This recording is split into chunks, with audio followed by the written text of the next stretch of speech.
Well, good morning, everybody. Couple minutes early here, but just figure we get stuff started and see how things are looking. Did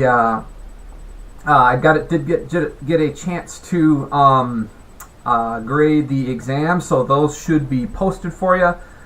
If you have some questions on those, feel free to ask about those. I'm still working my way through the first week of labs, unfortunately. So sorry about that those are a little bit behind, but I wanted to give a ton of good feedback on those. I expect I should have those done by late this evening or something like that too. So, but I will say, if folks do have questions on the lab experiment that is going to be due today, lab number 2, feel free to ask questions about those as well. Hopefully that lab is going okay for y'all. If you do have questions, like I said, you can just ask right now and get those questions answered, so things look okay. But that said, I guess what I'll do is, like usual, the chat is open. Feel free to go ahead and start popping your questions here for week 2 out here. I'll sort of go over what I think are the highlights of the lecture notes for this week. We start optics this week. We skip ahead quite a bit. We skip a number of chapters in the book, it turns out. But really, this material sort of dovetails pretty nicely with the material that we have been covering with waves on strings and sound and stuff like that, because it turns out that light is also a wave-like entity. So it actually kind of goes together as well. So this next unit is all about optics. It's, I think, 4 chapters instead of 2. It seems like a lot more material, maybe, if you just count the number of chapters. But in fact, a couple of those chapters are really what they were originally in the book. They were one full chapter, and the chapter was a little bit big, but they're closely related. So in fact, the material here is about 3 chapters worth of stuff. So let's go ahead and get started on what I regard as sort of the lecture material for this week, and then I will answer whatever questions you have in the chat as they pop up here. So I'm going to go over the highlights of what I think is super important for looking at the lecture notes for this week if you haven't had a chance to look at them yet. So like I said, we're starting the idea of optics. This is, I think we start in chapter 34, and then we end up finishing up chapter 35 by the end of this week. So there's we're hustling through this material, and we kind of have to. It's just the way that the summer class works. But where we cover about two normal lectures per day in each section. So let's talk a little bit about optics. So the first thing, the opening lecture on optics, is sort of warming us up. It's basically talking about the speed of light, and it's what's the nature of light and all that sort of stuff. So the speed of light, people tried to measure it for many years, and it turns out it's difficult. And the reason is sort of that the basic premise about how you would measure the speed of something is you would say, well, let's find out how far it travels, and then or figure out how long it takes to travel a very particular distance. So it's basically, that's the tape measure and stopwatch method of calculating velocity. But the velocity of light, the speed of light, is so fast that in the distance, terrestrial distances here on Earth, are so relatively small that human reaction time is longer than the time that it takes for light to travel any sort of normal everyday distance. So that means that human reaction time, which basically introduces an uncertainty or an error in the calculation, dwarfs the actual signal that you would get for the timing, so you can't really do it. It's like, just to give a quick example of how this works, I can't remember whose idea it was, but I think it was Galileo's idea back in the 1500s. He said, okay, we're going to synchronize our watches, whatever watches they had. We're going to synchronize our watches. I'm going to go on a mountain at nighttime, and you go on a mountain that's many miles away at nighttime at the same time. We're going to be standing there, and then I agree when the clock strikes whatever on my watch, I'm going to open a lantern, and you're going to wait to see how long the light takes from the agreed upon time until you see it. You're going to try to record that time. Well, of course, that method completely failed. That didn't work at all, because even for a distance of many miles, they couldn't get the timing exactly right to even make a meaningful measurement of the speed of light there. So they really couldn't do it. All they could do is say it's faster than some minimum value that they measured. It's just faster now. So then there were other techniques and stuff like that were a little bit more ingenious, and I talk about them a little bit in the lecture, like Fizeau's method or Römer's method and stuff like that. So the lecture notes sort of go over what that is. I won't regard this necessarily as a highlight, but I do want to have this idea that the light has a very, very definite speed in empty space. And what we get to next after we talk about the speed of light is talking about how light interacts with matter. And that's really what optics is. It's how does the light that's produced interact with matter? How does it reflect? How does it refract? How does it pass through matter? That's the study of optics. And it turns out that, so the speed of light, as I'll show here, the speed of light generally has, we use the symbol c to represent it, and it's a really big number. It's like 2.998, and other digits here. There's many, many digits. As we've measured it extremely precisely. It's 3 times 10 to the 8th meters per second. So the speed of sound is 343 meters per second. The speed of light is a little bit less than 1,000,000 times faster than sound in air. This is the speed of light in empty space, in vacuum. The speed of light in different materials, though, depends on the properties of that material. So, for instance, in a piece of glass, the speed of light is less than that value. It's not 3 times 10 to the 8th or 2.998 times 10 to the 8th. It's something different than that. So, what we do is we characterize the factor by which the speed of light changes in a material compared to vacuum by something called the index of refraction. So, and we'll see why it's called the index of refraction in a second, when we start talking about the interaction of light with matter specifically. But the index of refraction is a number characterized by n. It is not necessarily an integer. It isn't an integer, in fact. It could be, but it isn't. For most materials, but this is this characterizes how much slower the speed is in a particular material compared to the speed of light. So the way that we define it is we say that the index of refraction of a particular material is equal to the speed of light in vacuum divided by the speed of light in that particular material. So it's c divided by v. So notice this is a ratio of speeds. And n, therefore, is a dimensionless number. That's why anything that's called an index or a coefficient or something like that is usually a dimensionless number. So just like sound travels at different speeds through different materials, light travels at different speeds through different materials. And here we're just characterizing how fast it travels compared to the speed of light in empty space, in vacuum. Okay, so that's the index of refraction. Some common materials that light passes through, whose index of refraction I just sort of know off the top of my head. The index of refraction of air, which isn't vacuum but it's really close, is 1.00.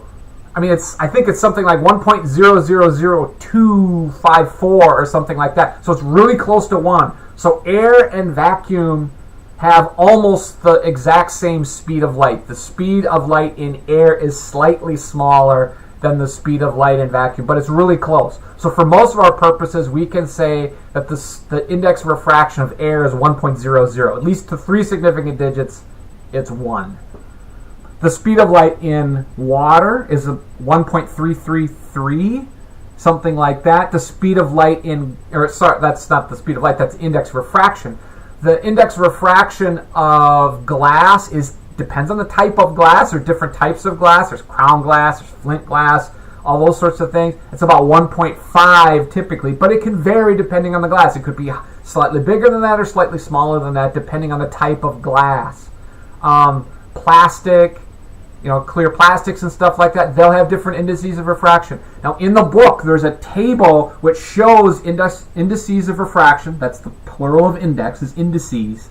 There's a table in the book which you should use to look up the index of refraction of any material that you're asked about. So if you receive a problem, if you have to calculate, do some calculations with a problem, and it tells you, you want to know what how light gets bent in a particular material, then try to look it up in the book, in that table in chapter 34. So there's a table in there that has a whole bunch of different materials. Some of them are solids, some of them are gases, some of them are liquids. Just look it up. It'll tell you what the index of refraction is for that particular material. So that's what index of refraction means. It tells you how the speed of light in that particular material compares to the speed of light in vacuum. Now let's talk about the interaction of light. So generally what we're going to talk, let's say that I have a boundary here between some material and some other material, and let's say that we're talking about a mirror here. Okay, so let's say that this right here, this horizontal surface here, is a mirror. What we're going to first talk about is the idea of the law of reflection. So let's say that I have a ray of light, which is the direction that the light is traveling. And it's traveling towards the surface, but at an angle. Not exactly directly towards it, but at a little bit of an angle here. So what we do to characterize how light interacts with the surface when we have a beam of light or a ray of light traveling like that is we're going to draw the normal to the surface. Okay, so this is not a perfect line. I could actually draw a perfect line. I could totally do it. Watch me do it. Okay, so I'll do this. That's a pretty perfect line. Okay, so there is the normal to the surface. Okay, so there's our normal. I'm going to make it in, I don't know, I'll make it in red so that we know what it is. Okay. Lucas, I saw Juntal had a question, but I answered it already, so I didn't notice your question, but I'm glad I answered it in the course of my discussion. Lucas is asking, though, so on exams would the index of refraction be given to us? Yes, you won't have to worry about looking it up. Although since exams are open book, open note, open internet, you would be able to use the internet to find an index of refraction that was missing, for instance. But I would generally give you the index of refraction on exams, so that we're all on the same page and I can make grading of it easier. Okay, so as far as reflection goes, so I've got this light ray coming in and it bounces off of it's going to bounce off of this horizontal surface here. And now what I do is I say, well, how do I know how the light ray is gonna bounce off? Well, this angle right here, the angle that the light ray makes with respect to the normal to the surface is called the angle of incidence. Okay? And then the light ray travels, then bounces off of this and bounces off like this. That's not the straightest line, but imagine the light rays traveling out in a straight line. And then it makes an angle here, which we call the angle of reflection, which I'm going to call theta prime here. Okay? And it turns out the law of reflection is really, really simple. It says that the angle of incidence equals the angle of reflection. Okay? So if I measure with respect to the normal here, the angle of incidence, the angle of reflection that comes off would be whatever the normal is to the same angle that it makes with respect to the normal to the surface at that particular spot. Okay, so that's the law of reflection. Relatively simple. Theta prime is equal to theta. Now, what if instead, I'm going to clear this out. So I'll sort of pause here for questions. If you have a question on the law of reflection, now's the time to ask it. Let me make sure that I'm not erasing too much stuff here. There we go, something like that.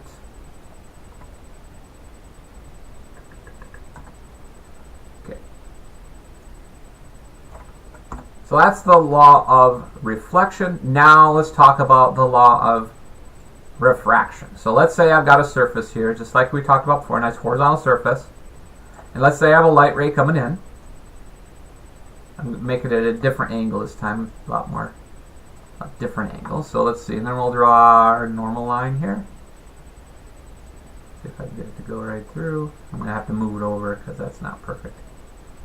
We're doing our best here, but sometimes our best isn't very good. Let's see if I can move this. Yep, I'll move it. Okay. So there we go. Let's say that I have a light ray coming in, and this material here, this boundary right here, is a boundary between two materials. Okay? It's not a mirror surface. It's not a reflecting surface in this case. It's a refracting surface. It's a surface where that this material and this material are both transparent. So I'm going to put over here is I'm going to say the index of refraction of this material here that the original light ray is in is n sub 1. And this material here, it's a new material, is n sub 2. It's the index of refraction of material number 2. Okay? This angle here is going to be the angle of incidence again. I'm going to call it theta 1 though, not just theta, but theta 1. Theta 1 meaning that it is the angle that the light ray makes with respect to the normal when it is traveling in material number 1, the material whose index of refraction is n1. Okay? Now what I'm going to do is I'm going to say, well, let's say that n1, n2 is different than n1. Let's say then that what happens then is the light ray that travels in material 2 as it passes into material 2 will make a different angle, which I'm going to call, because everybody does, everybody calls it this, it's theta 2. Okay, this is the angle that material that the light ray makes as it travels in material 2, theta 2. Okay, so Juntal just popped up a question. If the light reflects and refracts at the same time, will the strength of the light amplitude wavelength change? The wavelength will change, yes. We'll talk about that a little bit later when we talk about light waves. The amplitude would definitely also shift. So maybe you've noticed, and that's a good question here, it's a good point to bring up right at this spot. If you look at your car window or something like that, you will notice that you can, if you're careful, if you look at it, you can see your reflection of your face in your car window if you're looking into your car, but at the same time, the light from the inside of the car is also passing out of the car, so you can see it. So every material, every transparent material actually partially reflects and partially refracts and transmits the light ray that is incident upon it. Sorry. So, I better take this one. So that's a really good point. The light ray comes in with some particular brightness, and that has to do with its amplitude. And when we get to talking about the fact that the light is a wave, we'll go into that a little bit more deeply. But some of the wave is reflected and some of it is transmitted. And the total intensity of the light that gets reflected plus transmitted has to equal what goes in, but only part of it comes out and only part of it goes in. So there is a little bit of a mix. We're talking right now only about the part that goes through into the new material, theta 2. So what is the angle then, or what is the governing rule that tells us how theta 1 and theta 2 are related? It's called Snell's law. Snell's law says that if you take n1 times the sine of the angle that is made with the normal in material 1, that will be equal to n2, the index of refraction of the second material, times the sine of the angle that the light is going to make in material 2. Okay? So notice what happens here. Since this equality has to be happening here, this is true. This is Snell's law, the law of refraction, which is a lot more complicated, you'll notice, than the law of reflection. It involves sines, and it involves geometry, and it also involves index of refraction. But you'll notice here that n1 and n2 affect what theta 1 and theta 2 are going to be. So let's say I have a given theta 1 like I have here.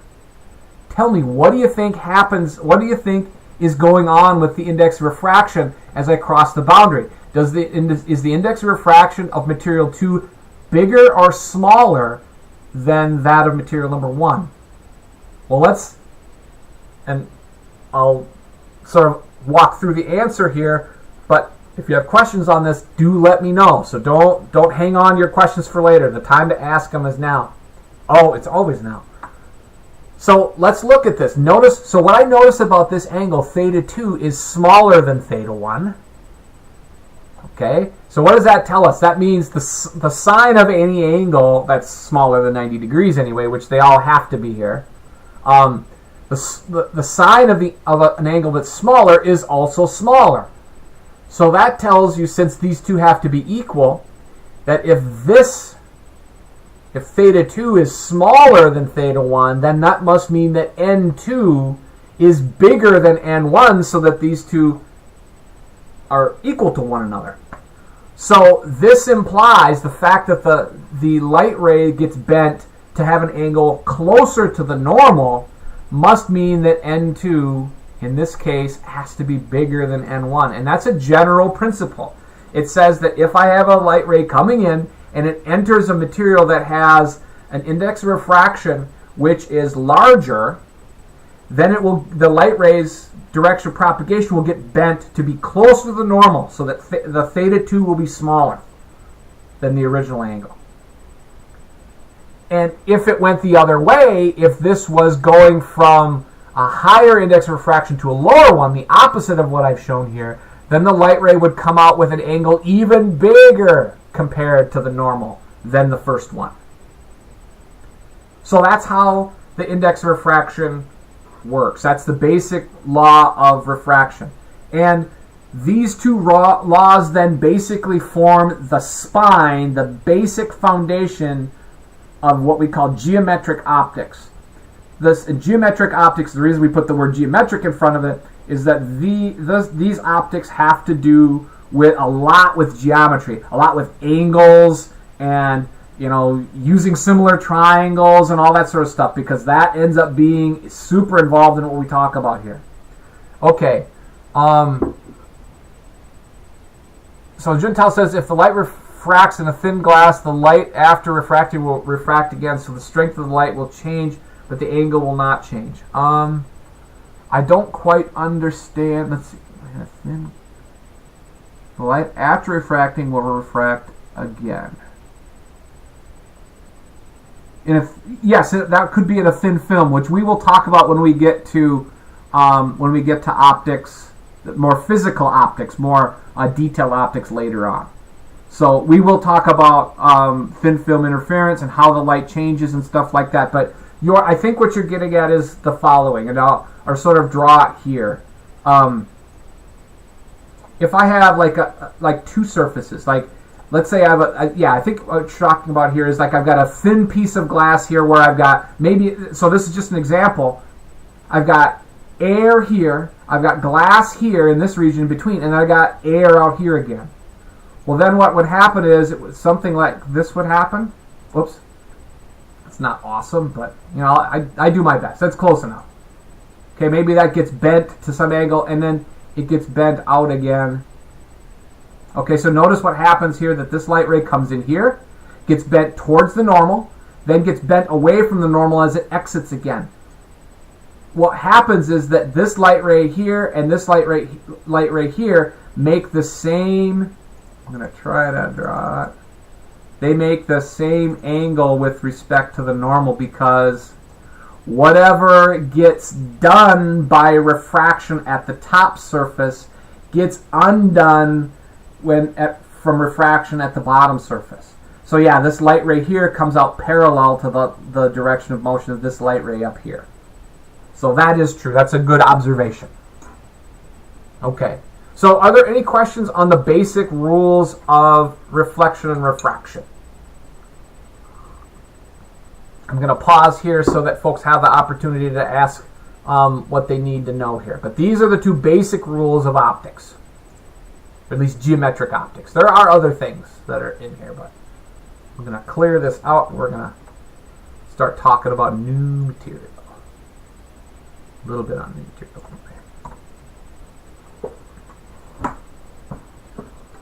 Okay. So if you have no questions, you can tell me no questions too, because that kind of lets me know that the folks that are viewing here are watching and stuff like that, and that I'm good to go on. That's a sort of a good practice. If I ask for questions, you don't have any, just say, nope, I'm good, everything's clear. If you don't. If you do, obviously ask something.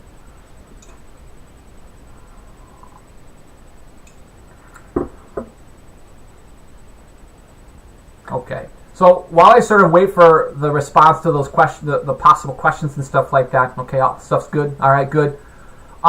Let's do a little bit of an example problem just to kind of see how that works. So let's talk about, let's say I have a surface like this. And let's say that I have, let's look at this situation. Let's say that I'm looking at a situation where I've got let's say I have, I've got a little light or something like that. I'm going to have it come down from up there. So let's say I've got the bottom of, I've got a little light or something like this. So this is like a little light under the surface of the water in a swimming pool or something like that. And let's say that this little light, housing sends a beam of light towards the surface like this. Okay, so this is water. This is all water under here. So it sends a beam of light towards the surface of the water. And I'm just going to draw the normal here. And let's say that that light beam that's coming from this underwater light makes an angle of 35 degrees with respect to the normal to the horizontal surface of the water. The question is, that beam of, so this is now, this is a little bit different. This is N1. This is material number 1, the first material that we're talking about. Now this is water. So I'm going to say water has an index of refraction, which we can look up, but I remember off the top of my head is 1.333. All right.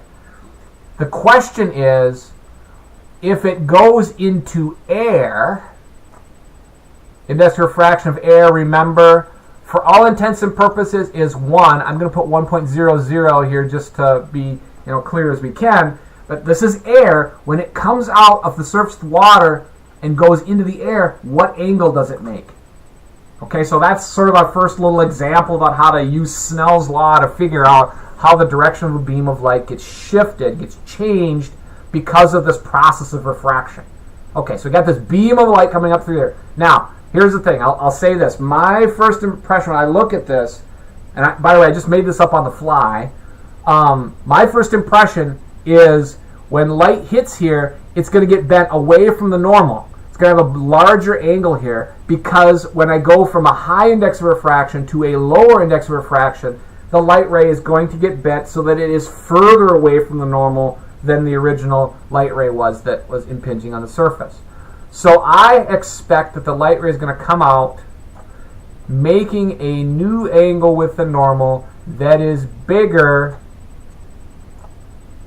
than 35 degrees. So I drew it so that it's bigger. I don't know what it is, and that's actually what we're going to be asked to find here is what is theta 2?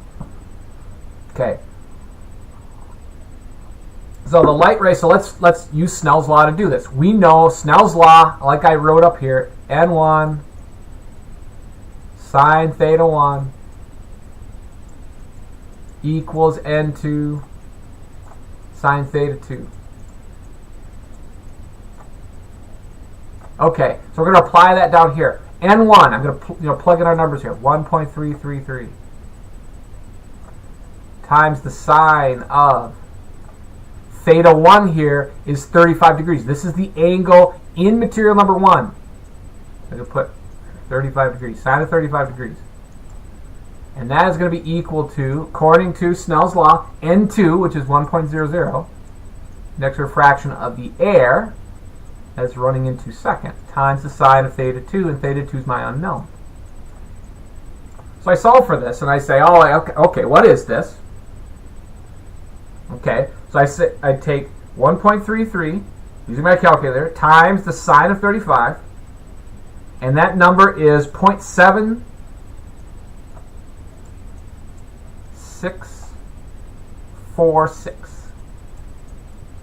Few more significant digits. Well, that's probably about the right number. 4 significant digits, that's probably all right. And that's going to be equal to 1 times the sine of theta 2, which is sine of theta 2. Okay, so I just have to take the inverse sine of 0.7646, and that will tell me what theta 2 is. So this tells me, implies, that's the arrow there, that theta 2 is, if I take the inverse sine of that number, 0.7466, I find that is pretty much, that is 50 degrees, pretty close to it anyway. Okay, so there we go, I think. Yep, 50 degrees. Okay, does that make sense? Is that cool? That gives you a sense about how to calculate these. Okay. Now, here's an interesting fact. As I wait for questions to come in or folks to give me the thumbs up or something like that, here's a little interesting situation here. Now, remember what we were talking about and Juntao mentioned earlier is that at every point on here, okay, cool, glad folks are following along and understanding this well. At any time that light actually interacts with the surface, some of the light gets reflected via the law of reflection, and some of it gets transmitted and refracted out away from the surface that it interacted with. Here's an interesting point. Okay? It's possible for Snell's law to be unable to hold. Okay? What I'm going to do here is show you a situation where Snell's law will quote-unquote fail. It won't work for it. And this is what I'm going to do. What I'm going to do is show you the situation where things look a little different than this. Okay, I'll get rid of that one. Okay, what if this angle right here, I know it doesn't look geometrically like it. Let's say that angle, instead of being 35 degrees, let's say that it is 50 degrees. Let's say that let's say it's 55. So this angle right here, let's say that angle is 55 degrees rather than 35 degrees. So let's say that the angle that was coming in and it was hitting the surface with was 55 degrees. I know this doesn't look like 55 degrees, but just imagine it is. It looks closer to 35 degrees. So let's say it's 55 degrees. Okay, so now if I was going to ask myself, okay, well, what angle theta 2 would this, would the light that comes out of this, what angle would it make with respect to normal? Recognizing that it would have to be, it's going to have to be bigger than 55 degrees because its index of refraction is smaller. Okay, let's put this in here. 1.333 times the sine of 55 degrees. Let's plug in that number and see what we get. 1.333 times the sine of 55 degrees. And that number is 1.09. And that number is supposed to be equal to 1 times the sine of theta 2. Okay, does anybody see a problem here? If you see a problem, say I see a problem in the chat right now. Do you see where there's a potential problem here with finding theta 2 from this? Do you see the problem? If so, tell me what you think the problem is. What's the issue here? What's the problem? Anyone have a sense of what the problem is? I know there's a little bit of a delay on this, but we could do better with interaction.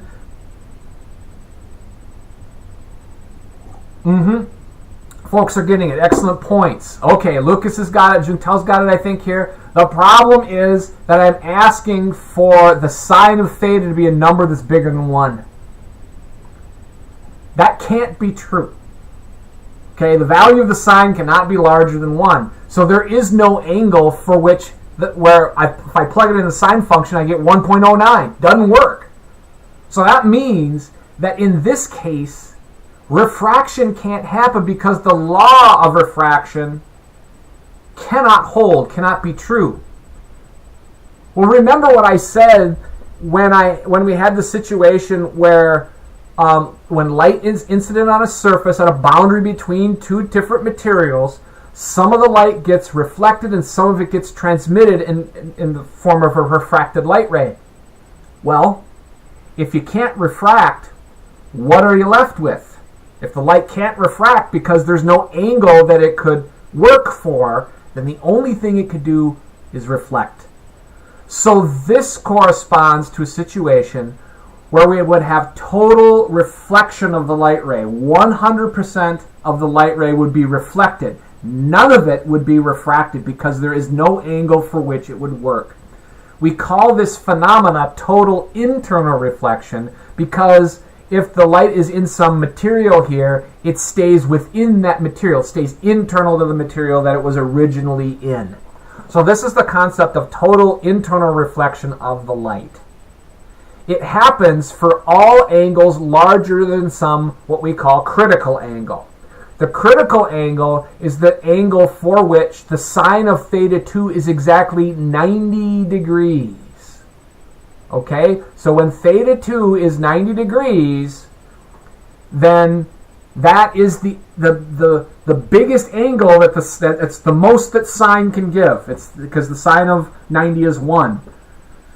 So when the sine of theta 2 is 90 degrees, then theta 1 is at what we call the critical angle. And if the angle of incidence then gets any bigger than that critical angle, no light escapes the surface, and it is all reflected instead. Okay, so there's a formula for the critical angle, which says, so that happens, remember, for the situation when theta 2 happens to be exactly 90 degrees, the biggest angle that theta 2 could have, and it would say then, and this is the expression for the critical angle, n1 times the sine of the critical angle, so I'm going to call it theta sub c, is equal to n2 times the sine of 90. Remember, theta 2 on the right-hand side would be 90 degrees, but the sine of 90 is 1. So notice that the expression then that tells us when we have the critical angle is when sine of the critical angle is n2 over n1. So the material tries to go from material 1 to material 2. If it's at the critical angle, it will go, but it'll go out with an angle of 90 degrees. It'll come out parallel to the surface. Any angle bigger than the critical angle, the light would simply be reflected. Okay, so this tells you that the critical angle is the inverse sine of the ratio of n2 over n1. But this effect only happens when light tries to travel from a lower index of refraction to a higher index, from a higher index of refraction to a lower index of refraction. That's the only time that you will get this critical effect. Okay, so I'm going to pause here because this is sort of the end of what I would say is the main subjects of material in chapter 34. I'm going to go on to optical instruments and image formation here in just a second. Are there any questions on this basic idea?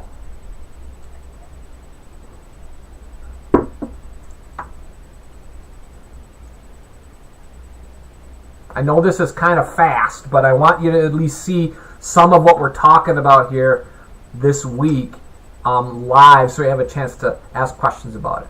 Are we good with this? Is it clear what critical angle is? While I wait for the questions to roll in, if they do roll in, I will say that this has incredibly useful applications. The reflection, so if it goes from higher to lower, it can have a critical angle. But the light will not have a critical angle for total internal reflection. There'll be no total internal reflection happen if I go the other way. If I go from low to high, it gets bent towards the normal all the time. There's no problem with that. Okay. So what are some of the applications of this? So I'll see if there are any. I'm going to talk a little bit about applications here, and then in lieu of sort of waiting for any other questions to pop up. But I'll say this. In optical fibers, fiber optics and stuff like that make use of this idea of a total internal reflection. The reason is because total internal reflection is more efficient than a mirror. A mirror is only like 99% efficient in its reflection. Some of the light gets absorbed by the material in a mirror. But if I use total internal reflection, that's 100% efficient. One of the few things that's 100% efficient. So it's really good at maintaining signals over long distances if I want them to reflect. So what an optical fiber is is it's a really thin, so this is like, imagine you're looking at one of these optical fibers, which is about the size of a human hair, typically. Let's say that we're looking at it kind of under a microscope. If I introduce light into this little piece of plastic that's the size of your hair, if I introduce it into the end of that, so this is a little tube, if I introduce light into the end of this and say it comes in like this, it travels here, and it's transparent. I don't have a mirror surface here, but notice how big the angle is here, the angle of incidence here. It might try to get out of the fiber, but if this light ray right here is coming in and this angle is bigger than the critical angle, it'll be 100% reflected and continue to travel down the optical fiber without any of the light leaking out into the air. And so this reflection continues down the pipe, and the light that gets introduced into the pipe, even if it's not perfectly parallel to the pipe, the tiny little light fiber pipe that's, tiny little microscopic hair diameter sort of piece of plastic, the light will continue to travel down the fiber and never leak out. So this is an application of total internal reflections. Optical fibers make use of it all the time. It means we don't have to cover or silver the surfaces. We just need a tiny little hair thin piece of plastic that you can bend around corners and stuff like that, and you can shoot light into one end of it and it'll come out the other end. Even if you don't shoot it perfectly down the pipe, it'll stay in the pipe as long as you don't introduce a situation where the light would be coming in, you do it really inaccurately, it comes like that.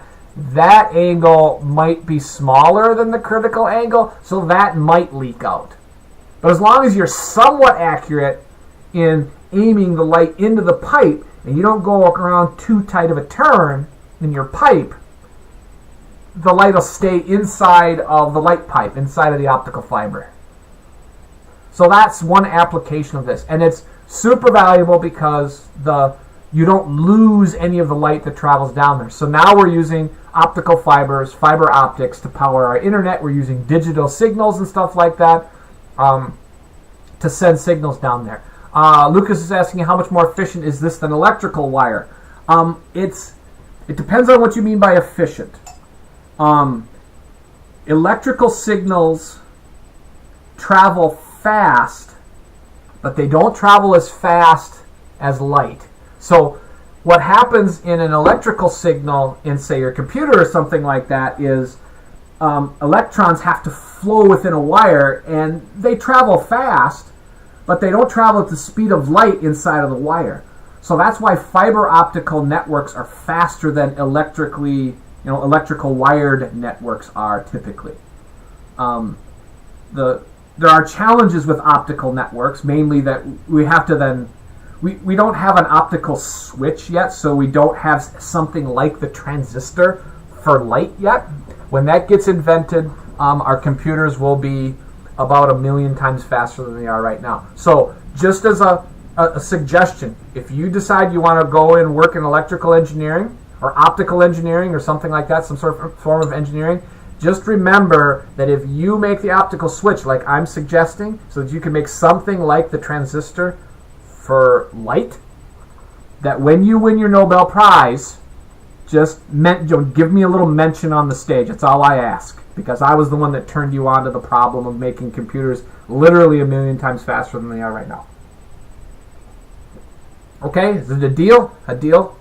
Everyone agrees? I won't even ask for any money, but so it's not necessarily more efficient, but it would be faster, and I guess faster can be more efficient, but that's sort of the issue. Okay, other questions on this before I move on?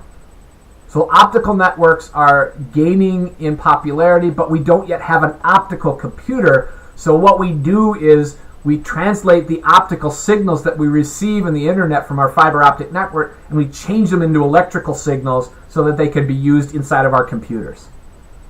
If you can make that completely transparent, no pun intended, so that it's going from an optical network to a computer that works on optics rather than a computer that works on electricity, the you will transform the speed of computing.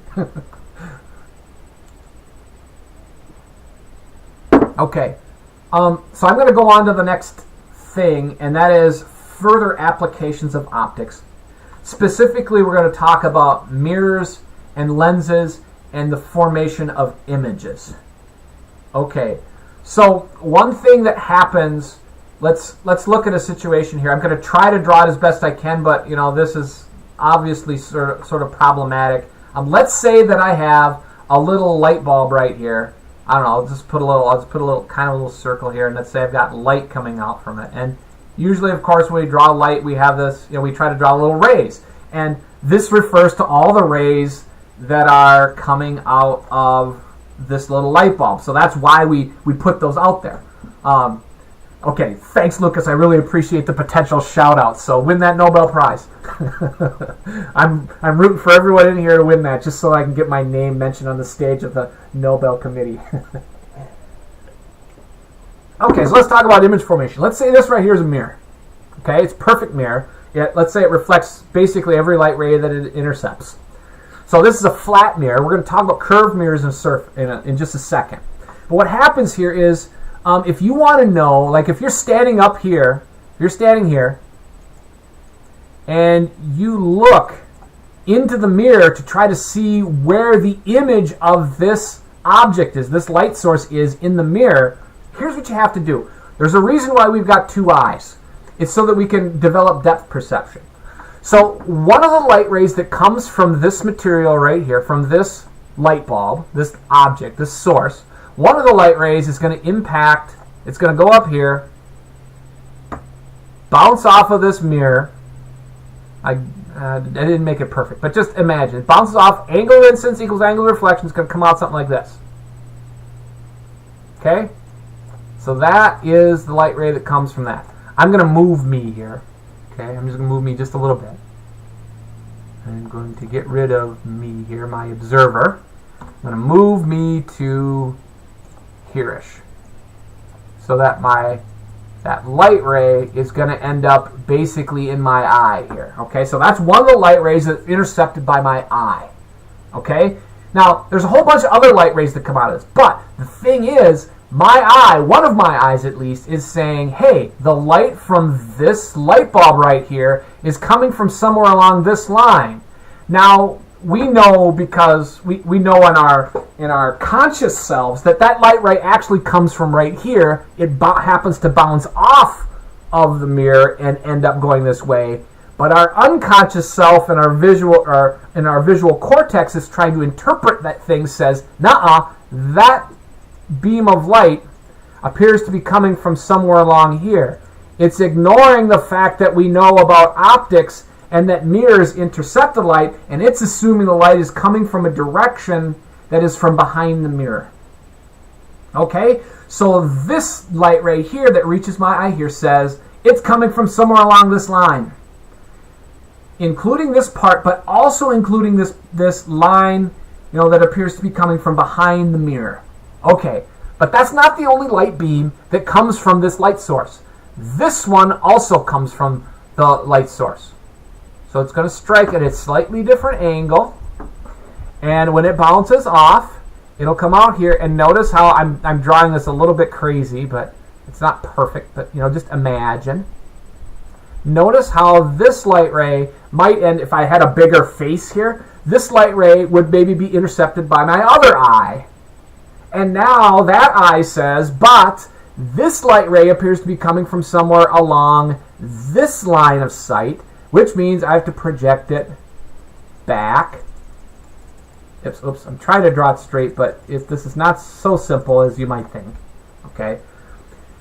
And the thing is, these two light rays appear to be coming from a single point behind the mirror, somewhere here-ish. Okay? I should have sort of drawn it hollow. But in other words, and if I do this for all these other light rays that end up in my eyes, what I would find is a whole set of light rays that all appear to be coming from a single point that is behind the mirror.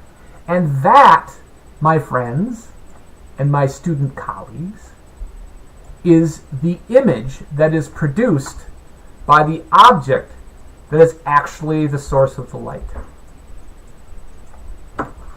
So here's the actual light source. The mirror changes the direction that the light is coming from using the law of reflection, and basically gives us information, it fools our head, fools our visual cortex and our brain into thinking the light is coming from another spot. So this is the image that is formed in the mirror of this object. That is image formation in a nutshell, using a planar mirror, a mirror that is a plane, that is a straight line, that is, not curved. Does that make sense? Is that clear to folks?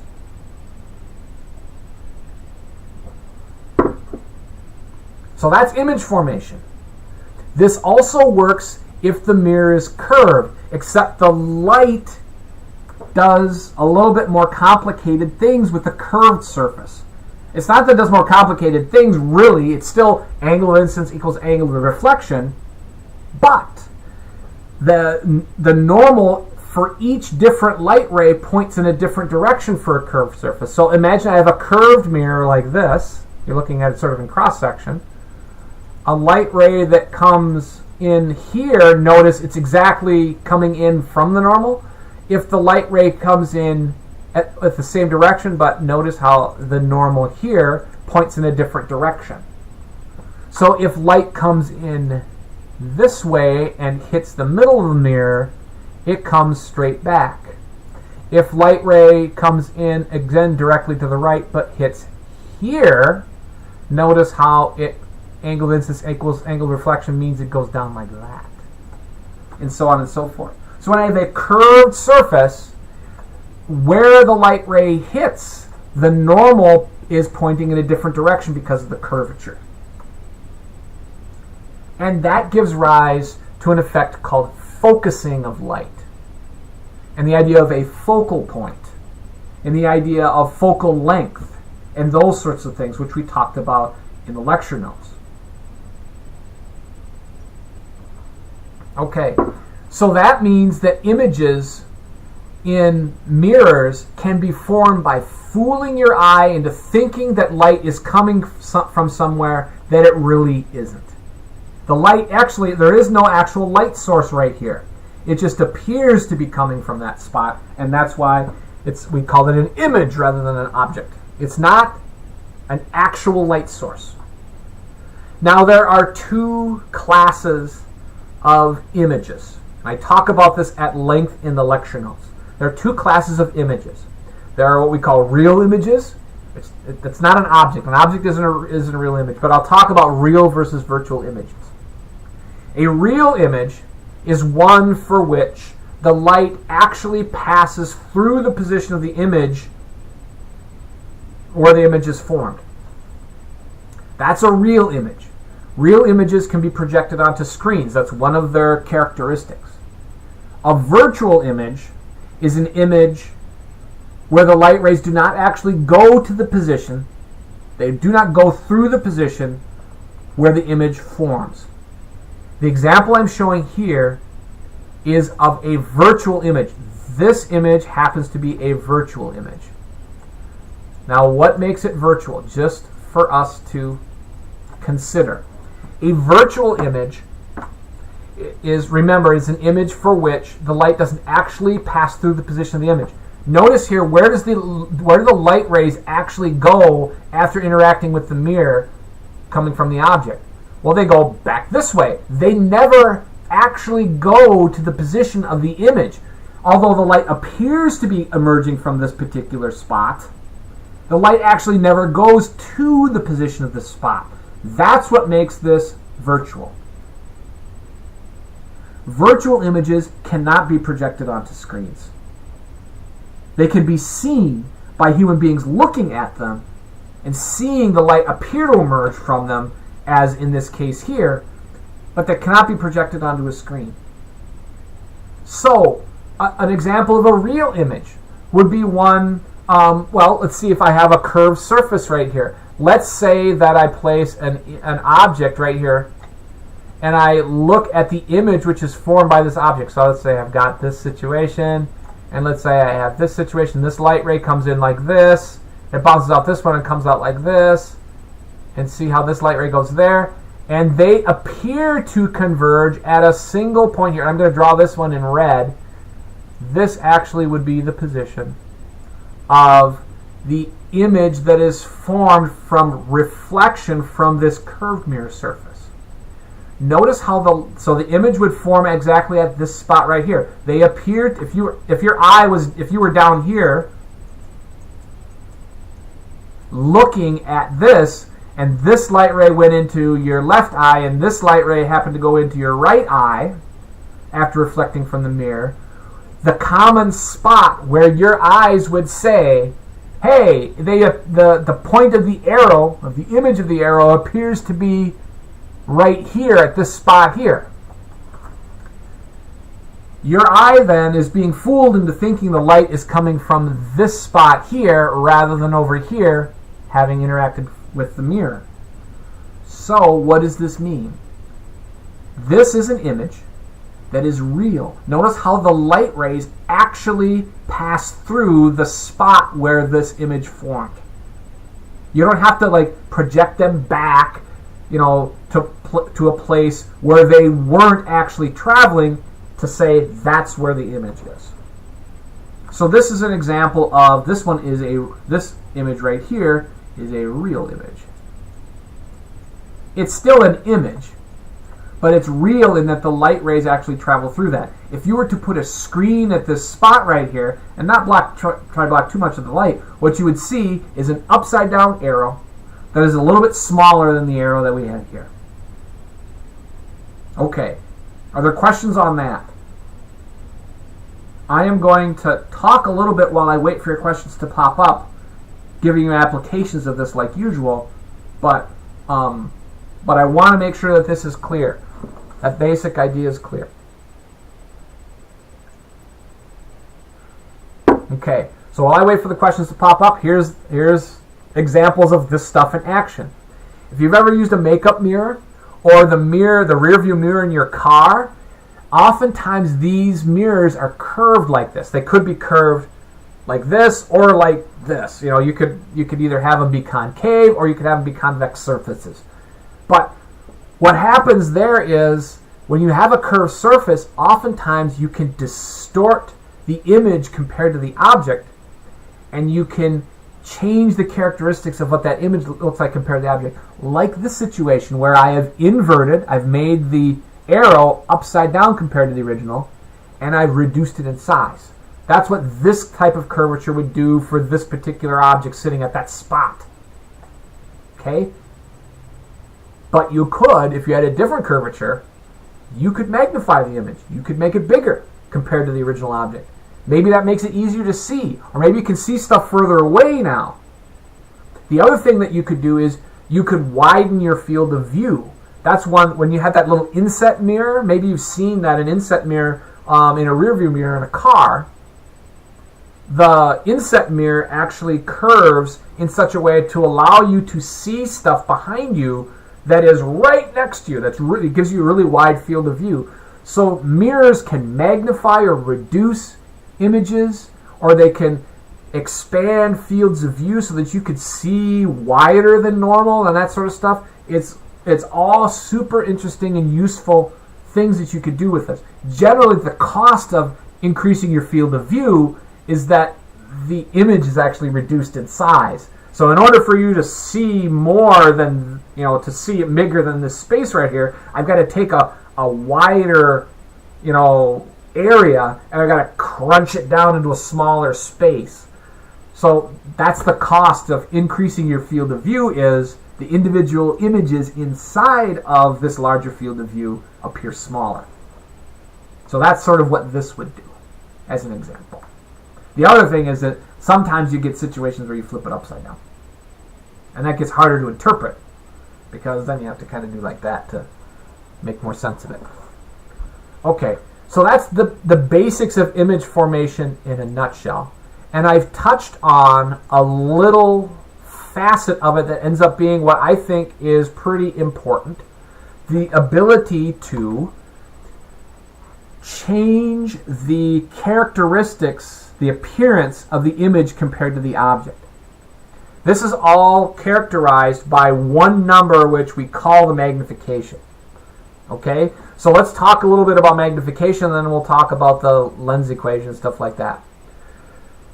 Magnification is a way of describing how, and magnification isn't a great term because it implies that when you magnify something, you make it bigger.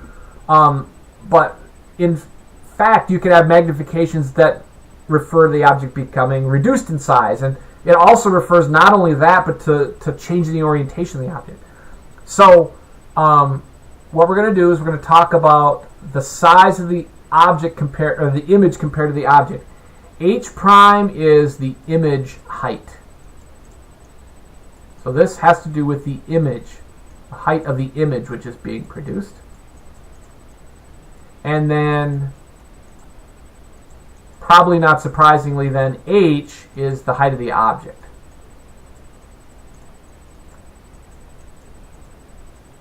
My handwriting isn't the best today, but I'm doing all I can do. Alright, so there we go. So there's the object height is H, and the image height is H prime. So this is how we characterize the magnification. Now here's the deal. Okay, here's what I think is important because there's a convention with this. H prime, the image height, is taken to be negative if the image is upside down compared to the original orientation of the object. That's why I usually, when I draw objects, I draw arrows, because then if the image then shows an arrow that's pointing down rather than up, I know that I should use a negative number for H prime. H is the object height, obviously. So if the height of the image is less than the height of the object, in absolute value at least, then the object has a magnification which indicates that it's reduced in size. So this is the way that magnification gives you information about how the image is distorted compared to the object. Magnification, the sign, the SIGN, tells you whether it gives you information on it is inverted, if negative, tells you if the orientation is flipped upside down, or it's as if negative, and it's upright if it has the same orientation as the object, then it's positive. So the sign of the magnification will tell you whether it's upside down or right side up. Okay? The magnitude of the magnification. The size of the magnification. In other words, ignore the sign, just tell me what this number is like. Okay. If the magnitude is greater than 1, or sorry, I want to kind of have the same. It's magnified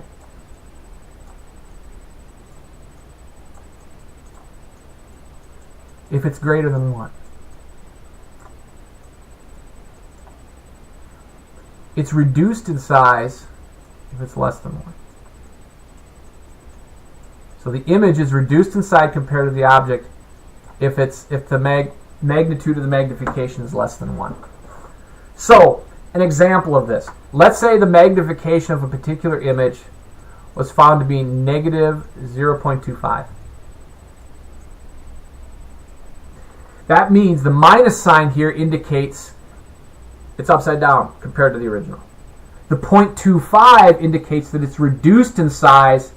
It's 1/4 the size of the original object. Magnification is always a factor by which the image is different than the object. If the magnification was, say, positive 2.0, what does that mean? The positive here indicates that the image has the same orientation as the original object. So it's what we would call an upright image. The fact that it's 2 tells you that it's double the size. I've magnified the image compared to the object. So that's what magnification is all about. That's the basic idea of magnification. Does that make sense?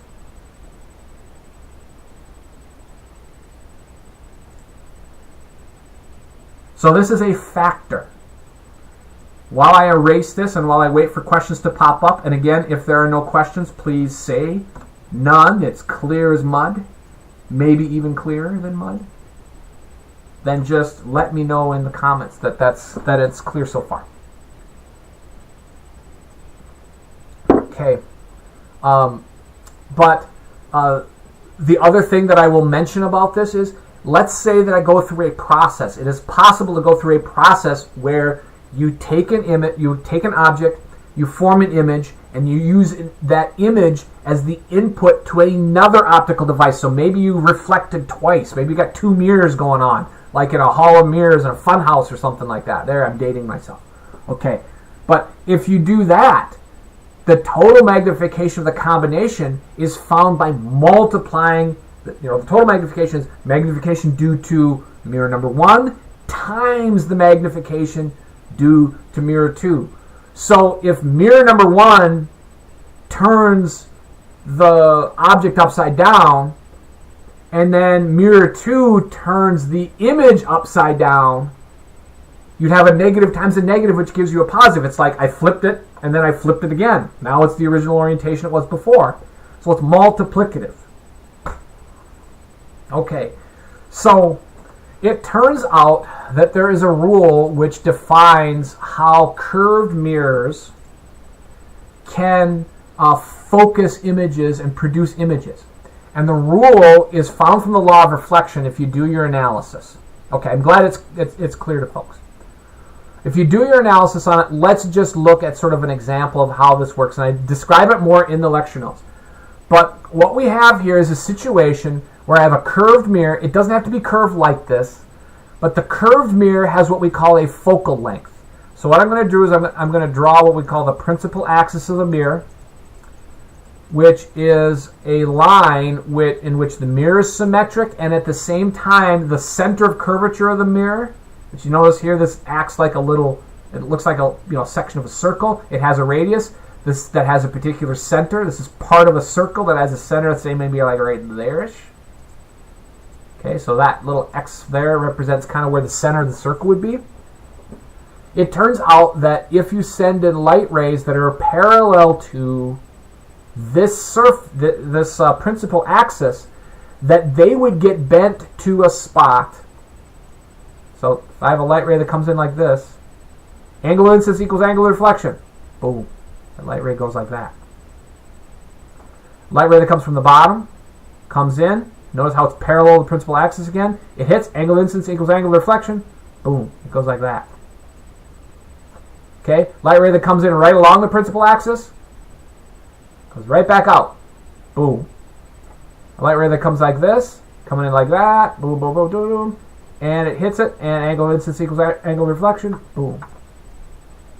Notice how all these light rays, after they hit the mirror, they go through this spot right there. I know, it gets kind of busy.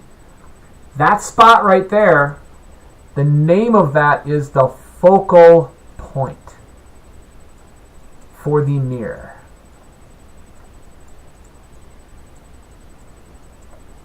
And the distance from the mirror measured along the principal axis, and I'm just bringing it out here so it's not so busy. So the distance from here, I'll just kind of put it in red here so we can see, just draw right over it. Okay? The distance from the mirror measured along the principal axis to this focal point right there is called the focal length, which we label F. And for a curved mirror like this, F is equal to the radius of curvature over 2. So I said the center of curvature is here. Notice how this is about halfway from that spot to the mirror. Okay. So now, let's say that I place an object in front of this mirror. What happens? An image is going to be formed. Okay, so this is what I'm going to do. I'm going to sort of redraw this. So here's my curved surface. It has a focal length F, which we know about. And let's say in front of this mirror, I place an object, which, like I said, I usually place an arrow there because it has a orientation that we can see really well. Okay, so now this mirror, because of its shape, has a focal length. This object, this source of light, is placed some distance as measured along the principal axis.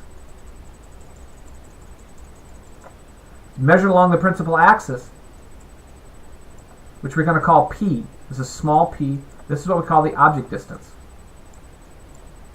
The question then will become, where is the image formed? Now, here is the potential problem.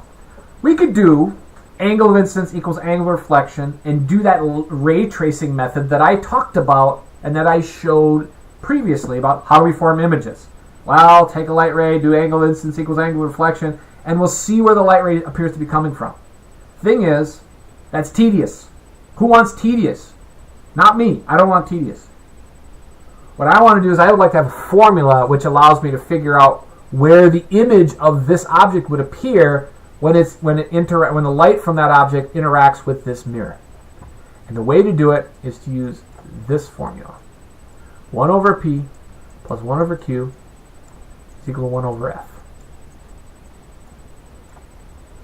Q then, that's the image distance. This is,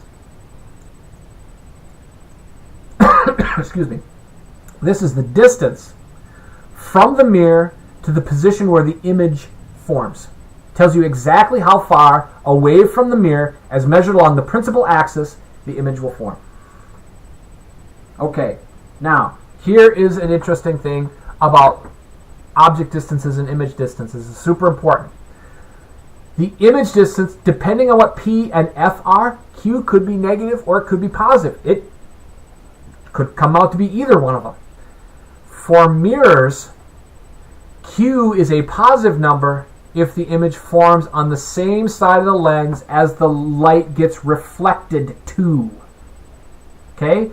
So if the image forms on the side that the light is getting reflected to, in other words, on the same side as the object, Q is positive. But if Q is negative, that indicates that the image appears at some point behind the mirror. Okay, so now, if Q is positive, the final Q is positive, the object is real. And if Q is negative, the object is virtual. Or sorry, the image is virtual. And I will mention one other thing about this. You can calculate the magnification either using the definition h prime over h, or you can make a prediction about what it will be. It is specifically equal to negative q over p. The negative sign here is intrinsic to the formula. Q is the image distance, p is the object distance. So if once you know the focal length of this mirror, and you place an object at a particular distance, you can figure out where the image will be and use the image and the object distances to determine what the magnification is. Q could be negative, in which case then I've got a minus minus and I get a plus for the magnification, and we would be talking about upright. Or Q could be positive, in which case we have a negative image, or a negative magnification in inverted image. Junta just had a question there. Why is F, the focal length of a mirror, equal to, I think you mean R over 2, the radius of curvature of this thing over 2. That just arises from geometry. You would have to look carefully at parallel light rays, and the book does show that in some detail. So I don't want to get into it too much because, we're already we're not necessarily over, but we're over time here, but I do want to, it comes about simply from doing the geometry of where would these various spots that are parallel to this and all that sort of stuff, where would they end up? Where would they end up crossing? And the geometry of it says that the focal point would be a distance r over 2 from the edge of the mirror. So there's a discussion and a derivation of this in the textbook if you want to look that up. Okay, and I'll sort of make sure other questions sort of have their day here as well. But I do want to get to lenses here and then call it so that you can get on with your day. I don't want to take up all of your time here. But so this formula right here is called the mirror equation. It allows you to figure out what the image distance is for a particular object distance in a particular shape of a mirror that gives it a focal length of f. I will also mention that the focal length can be positive or it can be negative. It's positive when the center of curvature of the mirror is here on the side where the object is. But if the mirror were, let me draw a mirror, say here, like this, that had an object like this, see how the center of curvature is actually over here on this side? This would actually be what we call a diverging mirror. Its focal length would be negative for this one. Okay, if this was where the object was. So it's possible to have either a positive or negative focal length. Positive focal length refers to a situation where the light rays would converge to form a focal point there. If it was here, the light rays that interact here would actually diverge, and the focal point would be on the opposite side of the mirror, and it would produce, has the possibility to produce virtual images. Okay, so I'm going to spend a tiny little bit more time because I want to talk about lenses a little bit, which uses the law of reflection. But just a little bit of time on that because there's a ton of parallels that can be drawn with that compared to mirrors. So let me clear these things out and leave this behind. Okay, what I'm going to talk about now is lenses. So let's talk about a lens. So a lens is a material. So this is sort of what a standard lens might look like. This is like a piece of glass that has curved surfaces to it. And what happens when light comes in contact with this lens, it gets refracted at both the front and the back surfaces. And that gives rise to the possibility of a focusing effect, just like for mirrors. And again, we got this principal axis here. The idea, though, is that light goes through the lens and ends up on the opposite side. So if I were to have parallel light going in here, a light ray that is parallel to the principal axis, on this side, that might do something like this. It might bend the light because of refraction with those two surfaces, and it does something like this. And light that goes exactly through the middle gets, nothing happened to it, so does something like that. This distance here is the focal length for the lens. Okay, it focuses the light rays to a point on the other side from which they then subsequently diverge. What if I had an object over here? It was sending light into this lens. An image would be formed because of the interaction of the light through refraction with the lens. So I would get an image would be formed here. It turns out that the image position, so if this is the object distance again, distance from the lens as measured along the principal axis to the position where the object is, the image would be found using this exact same equation. The exact same equation. The difference is that the image distance that is formed here is positive on this side of the lens, opposite the object. The reason for that, and the way to think about it is, it would be positive for images that are formed on the side of the lens towards which the light actually passes in forming the image in the first place. Notice how light, when it interacts with the mirror, it bounces back, so images would form on this side and be, real.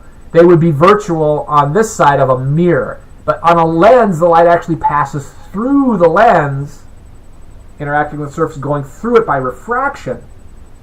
And therefore, image distances have to be positive over here.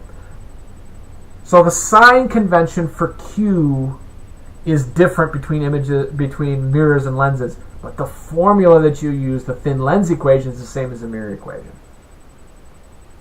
Okay. So, again, magnification, like usual, is negative Q over P. Same thing as, images conform here. If Q is negative, the image formed by the lens would be virtual. If Q is positive, it would be a real image. You get the same sort of magnification effect from mirrors as you do with lenses. And so all the things that you can do with a mirror, you can do with a lens in a sense. This is a converging lens here. The shape of a lens which would be diverging would be something like this. A piece of glass that is thinner in the middle and thicker on the edges, on the top and bottom. Okay. Applications of this, all over the place. You can make telescopes out of this. You can make reading glasses out of this. You can make glasses that correct distant vision with this. The way that you can do it is by saying, well, that object that I see that is a particular distance away, I can't see that object. If you're doing corrective lenses, I can't see that object. I could only see if it was closer. So this is what you do to correct vision. This is super subtle. I talk about it in the lecture notes. What I do is I say, well, I'm going to produce an image using these glasses that's close enough to my face so that I can clearly see it. And if I do that, if I produce this image that's close enough so that I can see it, because if I take my glasses off, I can't even see the screen very clearly. But I could see the screen clearly if it was like right here. So this is what I do. When I put on these lenses, instead of instead of directly seeing the image of the screen, the glasses produce an image of the screen which is closer to my face, which my eyes then are able to see clearly. That's an application of how lenses can solve your vision problems. Similarly, like if you're an old person, okay, maybe, I don't know, maybe the people that can't see really close, they have to move it further away. It's called hyperopia. They have to move they have to read the newspaper at arm's length or something like that. Well, what you want to do is be able to read it at a comfortable distance like this. Well, what you do then is you say, well, take your lens, produce an image of this object which is actually at this distance, produce an image far enough away so that your eyes can see it clearly. And then you can read it. So that's how we correct vision. There are also other applications of this. You can magnify things. You can make magnification of things. So this is an application where, like the microscope, where I take a pair of lenses and form an image from the second lens, then pass it through, from the first lens, and then pass it through a second lens, focusing it onto your retina, which then allows you to see this microscopic little object, but see it in huge detail. So that's another application of lenses. You could do the same with mirrors as well, but lenses are super useful for this. Are there questions on any of this sort of stuff? I know we're at about an hour and 20 minutes right now, and I don't want to take up too much of your time. But if folks want to see an example or have questions on this, now is the time. Because I'll say at this stage, I think I've talked about most of what went on with the lecture here, and hopefully this is clear. But I want to make sure that you get any questions answered, or if you want to see a quick example about how to use the lens or the mirror equation, I could certainly do that. So say so if you want to see it. And I'll pause right now, have a drink, because I'm starting to get a little bit hoarse. But go ahead and post any questions that you might have. If you don't have any questions, just say no questions. We can call it. But I want to make sure that folks get their questions answered before I turn you loose.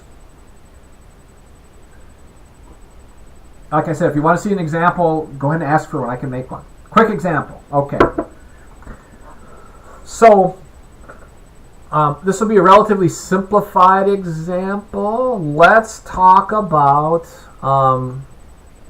Let's do a mirror problem. Okay, let's do a mirror problem. Quick example of a mirror problem. So let's say I have a mirror that is curved like this. Okay, and let's say that I was able to look at this thing and I said, well, the radius of curvature of this mirror, okay, the radius of curvature of this mirror is because, and let's say that over here is where we're going to put my object. Okay? So this is the mirror surface on this side. And the radius of curvature, since the radius of curvature is on the side opposite of the original object for a mirror, that radius of curvature by convention will be negative. Okay, so let's say that is, I'm going to say that the radius of curvature, this distance from here to here, let's say that's, let's say it's 20 centimeters, 25 centimeters, just for fun. Okay, and it's negative because the center of curvature for this mirror is here. Now I want to mention this. If you were talking about radius of curvature for lenses, different sign convention. Okay, so keep that in mind. Your sign conventions can change when we're talking about lenses compared to mirrors. But this is a mirror, so it has this sign convention. Now what does this mean? This means that the focal point, the focal length, is negative 12.5 because remember the focal length is 1/2 of the radius of curvature. Now let's say that this distance right here, this object that I have placed in front of this mirror, this could be a face, it could be anything, but I'm just using an arrow here. So if that's 25 centimeters, then that's probably, let's say this is 75 centimeters. Because that looks like maybe about 3 times as far as this distance here. I don't know, something like it.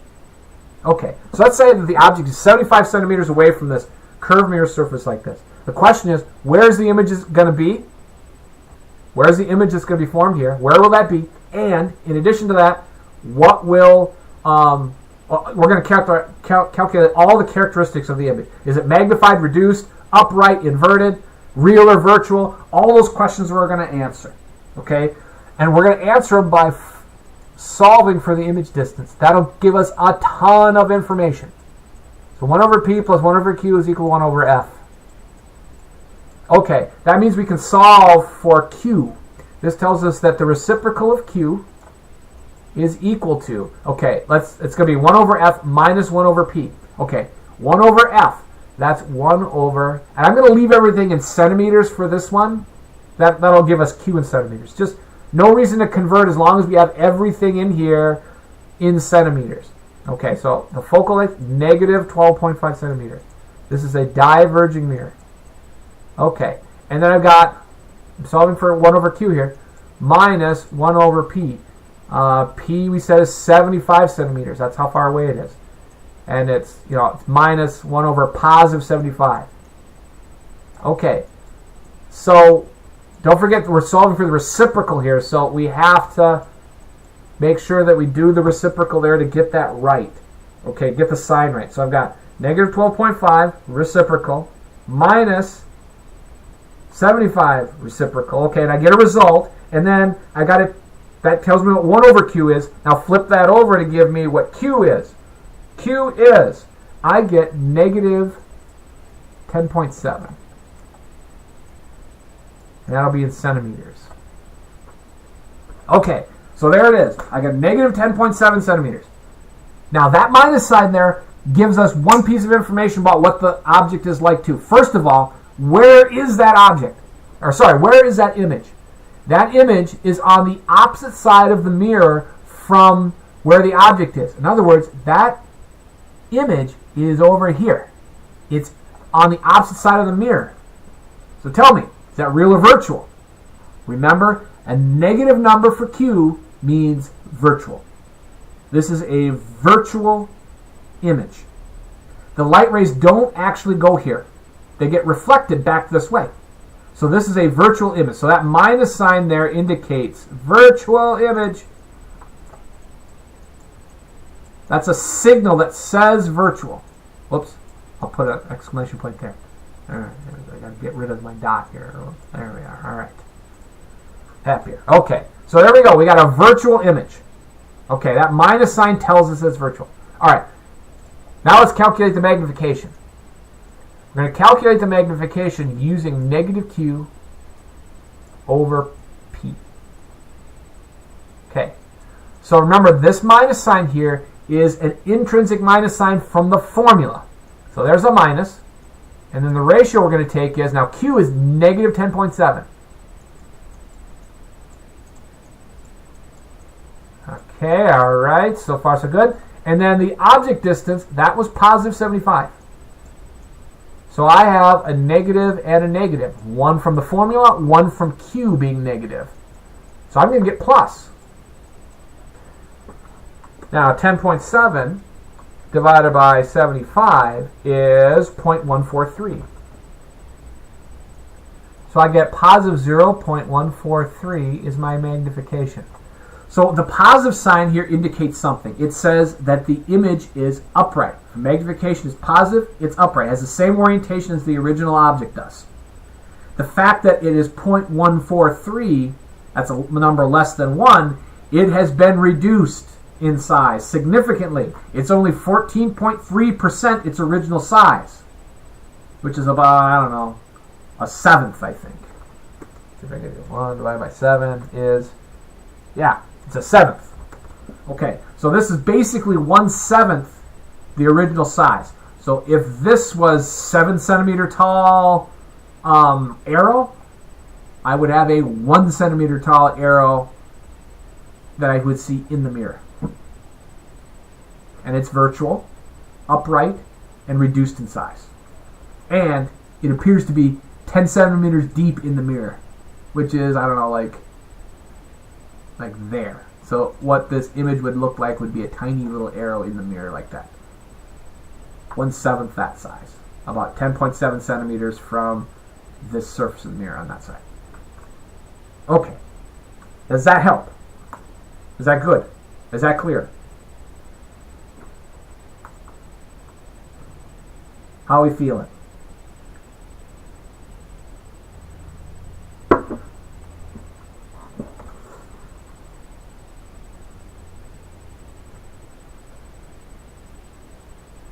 Do folks want to see anything else besides this before we call it a day? Hopefully this has given you some insight into what we're talking about this week. We are going to have more. There's going to be a little bit more coming from this, but hopefully this gave you, there's a lot more detail coming. But please do look at the example problems that I give in the lecture notes. On Thursday, day after tomorrow, we'll have another live Q&A, but the stream will be via Zoom, kind of like usual, and then the interaction, I think, will be a little bit more, it'll be a little bit more direct like usual there. So I would start those homework problems early here if you can. Start trying to get those homework problems. Look at those lecture notes. Try to get all the lecture notes looked at by Thursday and see the examples that I do there. And then it's time for questions and stuff like that. I'm going to mention here just one other thing before I end it for today, is that I thought the exam for most folks went quite well.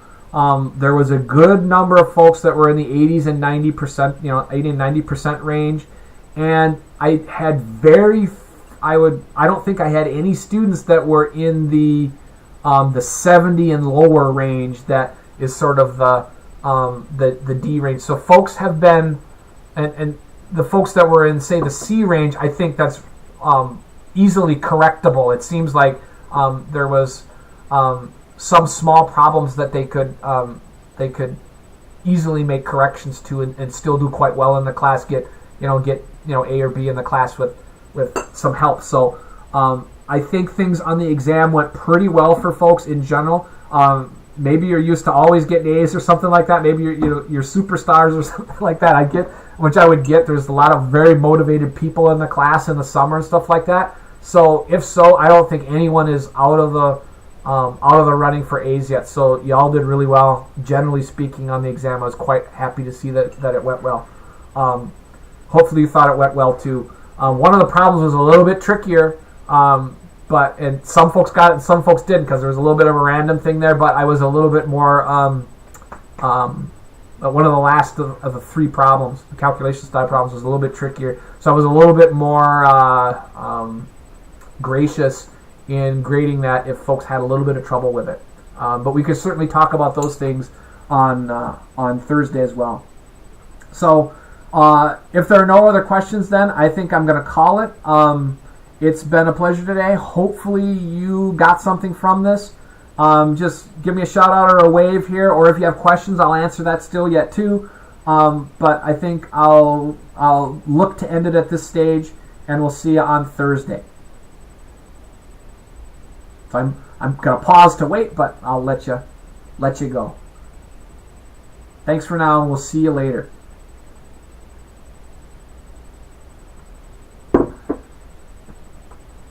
Thanks all.